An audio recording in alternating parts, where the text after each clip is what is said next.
కొండ భవంతి మీద క్యాబినెట్ సబ్ కమిటీ ముగ్గురు మంత్రుల సమితి నిన్న సమావేశమై ఒక ప్రతిపాదనలు వచ్చాయి మా దగ్గర, కానీ ఓపెన్గా చెప్పారన్నమాట. తాజ్ హోటల్ గ్రూపు, లీలా హోటలు, ఇంకొకటి వీళ్ళందరూ వచ్చారు ముందుకి. బట్ వాళ్ళు ఇంకా 9 ఎకరాలు అడుగుతున్నారు.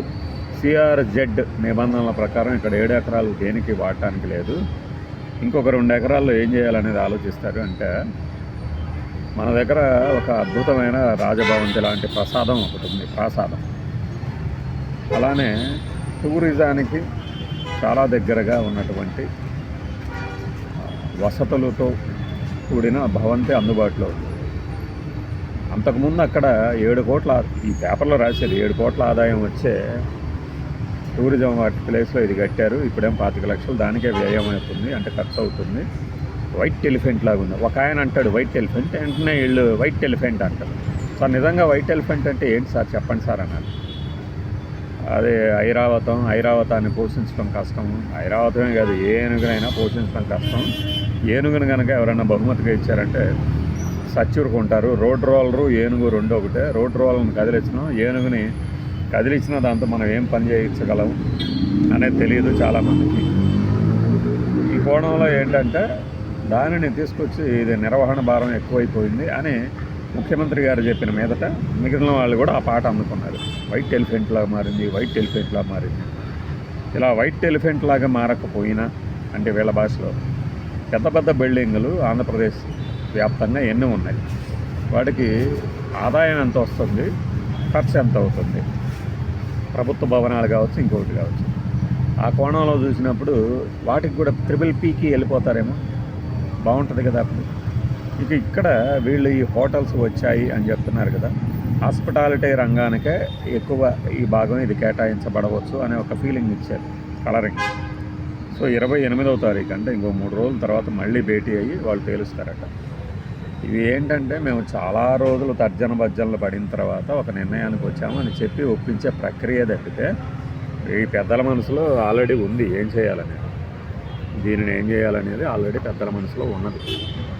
దానికోసము మనం టైం తీసుకుందాం, కావాల్సినంత టైం తీసుకొని ఈలోపు ఇదిగో ఈయన ఎలా నాశనం చేశాడు డబ్బులు, జగన్మోహన్ రెడ్డి ఇలా నాశనం చేశాడు అని ప్రతిరోజు గుర్తొచ్చినప్పుడల్లా మనం మాట్లాడదు.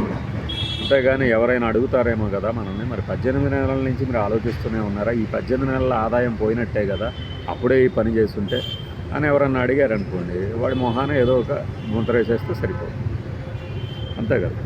పైగా దానికి అంత వ్యయం అవుతుంది, ఇంత వ్యయం అవుతుందంటే ఇందులో కూడా మళ్ళీ 2 బ్లాకులట ప్రజలకి ఆర్ట్స్ గ్యాలరీ వాటి ఎడికి ఉంచుతారంట. అంటే దాని అర్థం ఏంటి, వీళ్ళు డిసైడ్ అయిపోయారు ఇక్కడ ఏం చేయాలని. ఆ డెసిషన్కి ఎవరు వ్యతిరేకము కాదు, అలా అని వ్యతిరేకిస్తే మనం ఆగేది లేదు.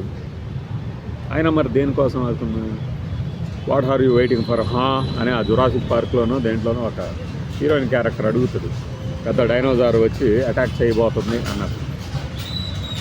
మరి దేనికోసం వెయిట్ చేస్తున్నారు వీళ్ళు, what are you waiting for? ఇంకా కాలం రాలేదా, లేదంటే కేంద్ర ప్రభుత్వం తాలూకు పెద్దల నుంచి ఏదైనా ఆదేశాలు ఉన్నాయా? జగన్మోహన్ రెడ్డి వచ్చేసి దాని మీద ఇవ్వాల్సినంత ఇది ఇచ్చేసి వెళ్ళిపోయాడు కదా.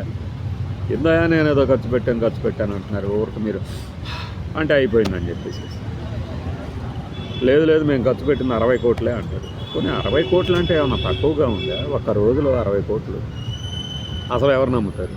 ప్రధానమంత్రి నరేంద్ర మోడీ గారు వచ్చి ఒక చోట పర్యటన, అలానే ఏదైనా ఈవెంట్కి వచ్చారంటే ఆ ఈవెంట్కి మినిమం ఎంత ఖర్చు అవుతుందో తెలిసిన వాళ్ళకి తెలుసు. అది తీసుకుపోయి మీరు లేదు 60 కోట్లకి ఖర్చు అయిందంటే ఓకే, 60 కోట్లకి ఖర్చు అయింది, మరి అది గాల్లో కలిసిపోయినట్టే కదా. మనకి గిన్నిస్ బుక్ రికార్డులు వచ్చినాయి, అవి ఓకే, పేరు ప్రతిష్టలు నిలబెట్టారు, ఓకే, యోగాను మనమే పరిచయం చేసాం, ఓకే. డబ్బులు అలా అడగకూడదు. అలా అడిగితే మనం ఫలానా అంటారన్నమాట. మరి మనం చేస్తే తప్పు, వాళ్ళు చేస్తే ఒప్పు, అదే అవతలవాడు చేస్తే తప్పు, మనం చేస్తే ఒప్పు ఎలా అవుతుంది చెప్పాలిగా. ఆ భవంతిని ఆయన రాజప్రసాదంలాగా వాడుకోవాలనుకున్నాడు అనేది ఆరోపణ కదా. అసలు ఒక మనిషి వరుసగా గెలుస్తూ పోతాడని ఎలా అనుకుంటారు? ఆయన అనుకున్నాడు, ఆయన చుట్టూ ఉన్నవాళ్ళు అనుకున్నారు, కొంతమంది నమ్మించగలిగితే నమ్మించవచ్చు. అది ప్రభుత్వం తాలూకు ఆస్తి అని తేటతెల్లమైన తర్వాత కూడా అది ఆయన కోసం కట్టించుకున్నాడు. ఇక మనం బురద చల్లడానికి మాత్రమే దాన్ని వాడాము. ఇప్పుడు ఆ బురద కడగాల్సిన సమయం వచ్చింది కదా, 18 నెలలు అయినా కూడా ఇంకా కడకపోతే అట్లా. జనం కోసం వాడాలిగా, టూరిస్టులకన్నా వాడాలి కదా. నువ్వనే వైట్ ఎలిఫెంట్లో సగం ఖర్చు అన్న తగ్గుతుంది కదా. అంటే మనకి ఫ్రీగా ఒక అంశాన్ని సజీవంగా ఉంచితే, ఇష్యూని లైవ్లో ఉంచుతూ ఉంటే ఎప్పుడు మనకు కావాల్సిన మార్కులు మనం దండుకోవచ్చు. అది చూసారా అలా చేశాడు, చూసారా అలా చేశాడు. లేదు మేము వచ్చిన తర్వాత ఇక ఏమవుతుంది, రేపు ఎవరికైనా కట్టబెట్టిన తర్వాత దీన్ని మేము వచ్చిన తర్వాత దీన్ని ఇలా చేసాం, మేము వచ్చిన తర్వాత దీన్ని ఇలా చేసాం, ఇలా చెప్పుకుంటూ వెళ్తాం. బట్ మనం ఏమి చేసినా ఎన్ని చేసినా ఆ వైజాగ్లో టూరిజం డెవలప్ అవ్వబోయేది ఆ గ్లాస్ ఫ్లోటింగ్ బ్రిడ్జి, ఈ రిషికొండ భవంతులతోనే. చూడండి, అంతకుముందు బీచ్ ఉంది. బీచ్ని ఎవరు డెవలప్ చేయాలంటే సౌకర్యాలు డెవలప్ చేస్తాం, కానీ బీచ్ని కొత్తగా చేసేదేముంది మనం? బీచ్ చుట్టూ సౌకర్యాలు, బ్యూటిఫికేషన్ పేరుతో వ్యయాలు, టెండర్లు, అది వేరు. ఈ కోణంలో ఏంటంటే 28వ తారీఖు ఒక ప్రకటన వస్తుందేమో అని చూద్దాం.